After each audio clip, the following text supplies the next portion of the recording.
The Armed Forces Community Covenant is a statement of mutual support between a civilian community and its local armed forces.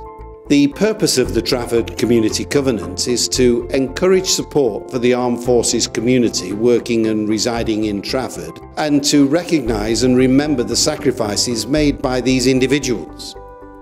Veterans and ex-service personnel have stepped forward from all across Trafford and Greater Manchester to share their experiences of serving in the armed forces and how they have found returning to civilian life.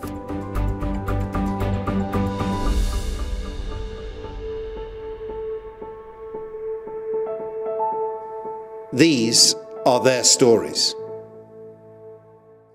When I joined up, it was a bit of an eye-opener, a bit of a shock to the system. My parents came down to see me off, and corporals were helping us with our suitcases. And I could get used to this.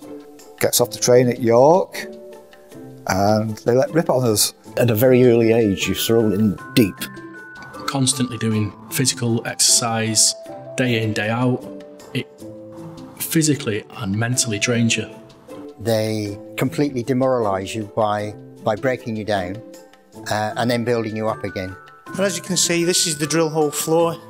Set up this morning for PT. Guys did a bit of circuit training. So I left school with nothing, and everything I've got, all my education and all my work experience has been through the military. The RAF was certainly my university. Unfortunately, a month from wings, I didn't get through. I walked in, saluted. He didn't even look up from his desk. Good morning, Walker. Some have got it and some ain't. And it looks like you ain't. I thought my world had come to an end. I had no choice. I had to join up. A lot of the lads in our hut was crying because they'd left their mums. And I was saying, hooray, I'm away from mine. And all I could think was, oh, for God's sake, shut up, I want to get to sleep. I had no sympathy for them. But of course, I wasn't looking at it from their point of view. They'd probably never, ever been away from home before in their lives, whereas I had. So I found it much easier to settle in and integrate. When you're in the army, you're in a hut with, say, 60 men, and you probably don't like all of them, but you've got to get on with them. You have to be a team to work in any branch of the services, really. My best friend joined the Navy from leaving school, and he was telling me all the exciting stories that he had, spending his 18th birthday in Bermuda and his 21st birthday in South America. So I just thought, yeah, I'm going to do it. I loved the travel. That was very exciting. Basically working all over the world, which was the major attraction for me to become a postman. Obviously, it wasn't all travelling the world and having fun. There was serious aspects to it, be it from humanitarian work in Brazil to anti-piracy, anti-drug running, and also went out to Iraq, worked out there with the Royal Artillery, defending the airbase from rockets and mortars. I went up to Baghdad and I was settled into the British support unit. We had the clinic in Saddam Hussein's palace, and Saddam Hussein's palace was absolutely beautiful, so ornate. One side was the war zone, the other side was as if you were on holiday. On arriving in Italy, it took me some while to get to our unit, which was the Special War Office Signals. Now, their job was to receive all the information from the front. And then they had the intelligence corps with us, who transferred it into code and sent it back to the War Office in London. Morse is a series of dots and dashes which make up letters and numerals. To give the signals secrecy, they would be encrypted using a little machine and code books. This is my Morse key.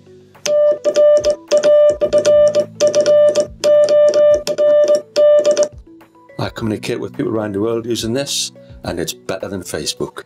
When I was at the signal school at HMS Ganges, the assistant signals officer came into our class and asked if anyone would like to learn to read Morse in Russian. we had to learn to read 25 words a minute, and at the end of a 20-minute exercise of reading Morse at that speed, it really was purgatory. Technology's moved on, and radio officers were arguably guilty for their own demise because they improved the technology so much that nobody needed them anymore. It looked like it was going to die out because in the Navy, nobody reads Morse anymore because it's all done by satellites. You can get very large vessels now, huge vessels, that are manned by a crew of 9 or 10. The public have little awareness of what the Merchant Navy does for them, even today. Everything that comes into this country and everything that leaves this country goes on board a ship. This is Trafford Wharf, where the boats used to moor 2 abreast at times, cargo ships of all shapes and sizes.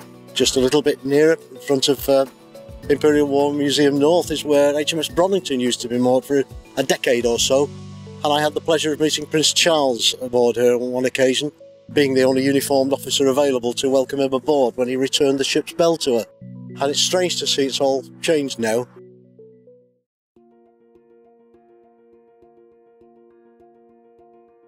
One of the strangest events that probably happened that stick in my mind is the fact that there'd been an incident out on the ground and there'd been a bit of a firefight and a British soldier had been injured. And then eventually, as we got more information, it turned out we were bringing in a British soldier and enemy forces, presumably Taliban. They were treated in the same medical treatment facility next to each other because that was what was required. And although you're taught everything in training and you're given all that training, until that event actually happens, it's very hard to prepare yourself for it. Whenever you get any sort of incident from a mortar attack or out at sea, a bit of fear sets in. But as quick as that comes, it goes, and then your professionalism sets in. Straight away, you know exactly what to do. When I was in Kuwait in 2003, I was in command of quite a large team, and I had a little bit of self-doubt inside myself. But because I was in a command role, you have to just put that to one side and give the reassurance to your team. If you were afraid and you couldn't fly anymore, you had your document stamped LMF, meaning lack of moral fibre. Cowards, in other words. My role as mental health nurse in Iraq was mainly twofold, as in there was an education role where I educated the commanders how to look after their troops, and the other role was to actually provide therapy, support and education to the troops that were actually suffering. In the news we heard that some of our Marine commandos had been taken hostage by the Iranians. I got the call that they were being released, and obviously they would come to the hospital and would need to be debriefed. Some of the things that had occurred during their incarceration, they were marched down a berm into a sort of a valley, and they heard weapons being cocked. So they really thought this was the end. So a lot of them relayed this as being probably the most scary part of this. Emotional traumas are invisible. We can't see them like an actual wound. That's part of the problem with soldiers, because they can't see the wound. In some parts of soldiering, it's deemed as a weakness. As you know, in World War I, soldiers were shot for being stressed and walking away from the battlefield. We don't do that now, thankfully. Over the last 100 years, lots of things have changed, but lots of things haven't. And here we have a photo board which shows people who've been involved in 207 Field Hospital based in Trafford. And one particular thing here that has not changed is rank, and these are all our senior officers giving us direction. And on various occasions we ask people in war and conflict to be outside their comfort zone, and it's never a pleasant experience. In 1976, the fire service in Northern Ireland went on strike, and the government decided that the army was strong enough to take over. Now, if you're a fireman in combat, you can't wear body armour, you can't carry a weapon. So you're unarmed and you've got no protection, and you're going up and down ladders, and there's petrol bombs being thrown at you. You're burning schools down, houses down, shops down, hijacking cars, set fire. And we couldn't stop them. And we're just thinking, don't get paid enough for this. We have to be soldiers first before we're nurses. We've got to do all the soldier things, because if you think about it, if we're asked to go and rescue somebody on a battlefield, we need to know how to make that weapon safe that that person's got, and we need to know how to fire a weapon reasonably to protect ourselves and our patient. This is a duplicate of what the British Army uses, the SA-80. Also, CBRN, chemical biological warfare, that we have to train. This is our mask that we would use. We would have to have this put on in 9 seconds. And we train to do that in 9 seconds.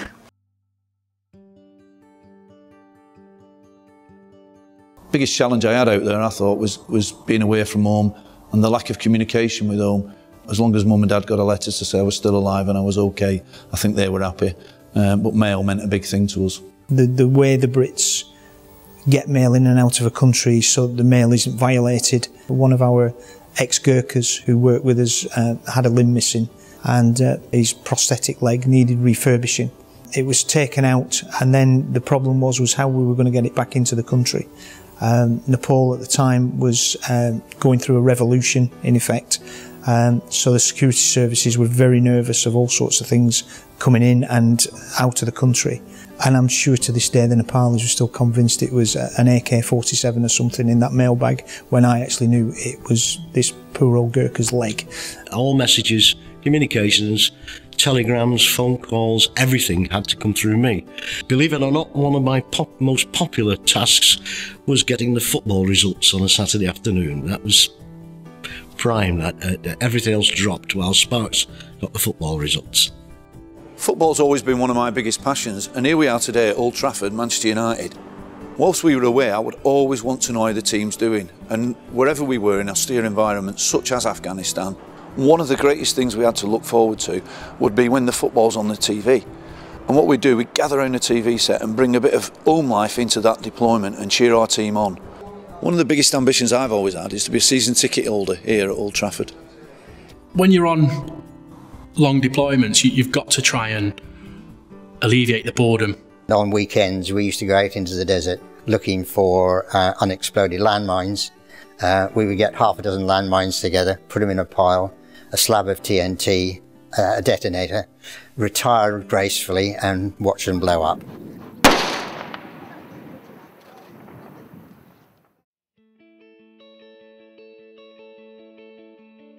Being in the reservists has given me the opportunity to do so many exciting things. For example, driving a Challenger 2 tank, riding in helicopters, Puma, Apache, Chinook, Black Hawk, and I've also been very lucky to have a ride in a Warrior. So I decided to start some salsa lessons in one of the big huts on the camp, and I called it Combat Salsa because it's in a combat situation. And I put the advert out, and I couldn't believe the interest. There's loads of people turned up for this thing. I thought, oh, I quite fancy that. And that's where I met Alan, and we danced and danced, and we've danced ever since. We had a military wedding. It was a great day because we had all our supporting troops that had been to Iraq with us. We had a guard of honour, so we had the sword arch created, so we walked through the sword arch. And we had the Royal Regiment of Fusiliers Corps of Drums. They drummed for us as well. When the war finished and we were leaving, I think all the village turned out to wave us off. And of course, a lot of boys had made friends with the girls and all that sort of thing. And there were a lot of crying. When I said to my friends, look who's crying the most. Those were the bartenders and the cafe owners, because they want to lose our trade. Being away at sea for so long, you miss the home comforts in life. Simple things like being able to go for a coffee, nip down to the newsagent to pick up a newspaper. I'm here today at the Trafford Centre to sell poppies on behalf of the Royal British Legion. I wanted to give my support and raise awareness to a charity which helps not only veterans but their families of those who have lost their lives in World War I, World War II, and more recent conflicts like the Falklands War, Iraq and Afghanistan. In July 1940, I expressed my sentiments in the barrack room and said, look, we have automatic weaponry training. I'm going to see if I can be accepted to be an air gunner. And 3 or 4 others, they said, that's an idea, we'll join you. My colleagues, they were accepted straight away and left the regiment within 3 weeks. But for some unknown reason, I was offered the PNB scheme. And you know, and this proves this luck of the draw, my colleagues who had gone as gunners, they'd all had the job, they'd all been killed, including my best pal, Bill Manning from Liverpool. You know, but for my attitude at that time, he and the others would still, may still have been around. The ages of these soldiers who had died were 18, 19, 20. That was the majority of them. And the oldest, I would say, was about 36, as I seem to recall. And it made me realise it's great to be in the services. It's a great life. You learn all sorts, do all sorts. But the last thing you want to do is go to war. War's no good for anybody. Destroys lives. Destroys countries. And after the First and Second World War, this world is a totally changed place.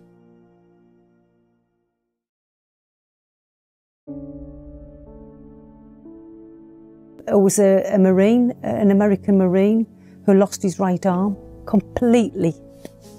He was only 22 or 23. And he was the most handsome lad you've ever cut. Oh, he was gorgeous. And he was just absolutely devastated. It was just, all he kept saying was, being a Marine's my life, and then looking down. Being a Marine's my life, and then looking down. I felt a little bit inadequate. I thought, what can I say to this lad? Because I just wanted to cuddle him. That was one of the, when I think about it, that was one of the worst ones. And I'm thinking, what does happen to somebody who's lost his right arm? What will happen to him? I'd still like to know. I still wonder what is he doing? This is the headquarters of 207 Field Hospital. We've got the memorial to the Second World War, obviously the Manchester medics that went out and served and fell during that conflict. In the front of that, there's also our Afghanistan cross that was brought back from our tour of Afghanistan up Herrick in 2010. When my time was up in the Navy in February 1984, I'd been and seen and done things, and I was right for a change. It made it easier for me to leave the services because I had 2 young lads to look after.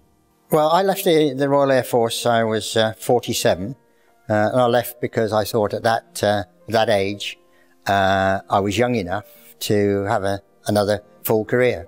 However, I was either too old, which upset me no end, or I was too overqualified. So I was on the dole for 2 years.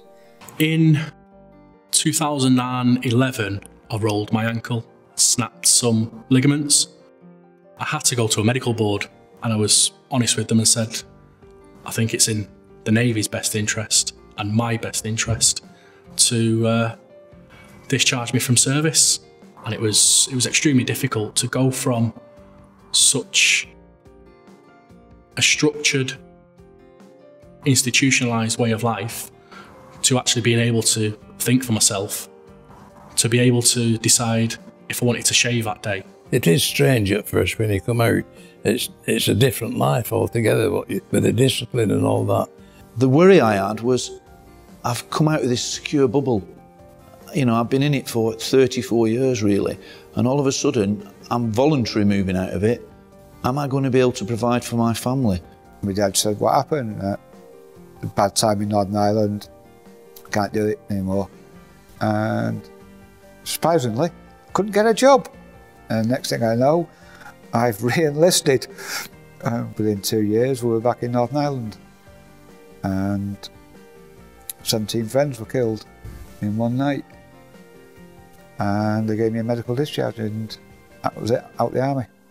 My son had just joined up and he was just finishing Sanders training at the time when I made the decision. And whilst he tried everything to talk me out of it, I decided Mum did not want a son and her husband on operations at the same time, and that could have happened. So that really cemented my decision, and I thought, yeah, time to move on.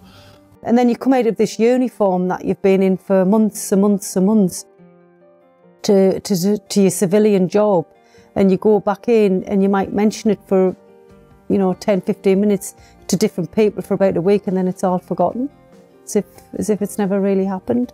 I was lucky. I kept in employment for practically all of the time. There were times when things were a bit grim.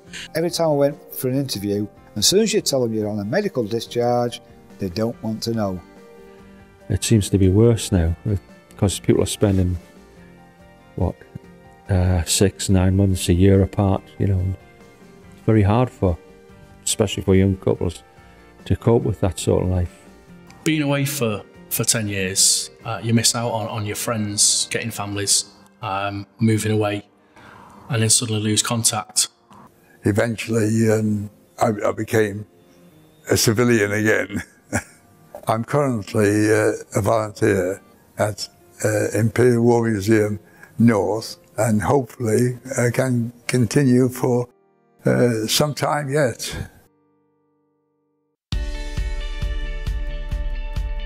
There's always been something that I've done in the services which has helped or related to what I've done since leaving the Navy.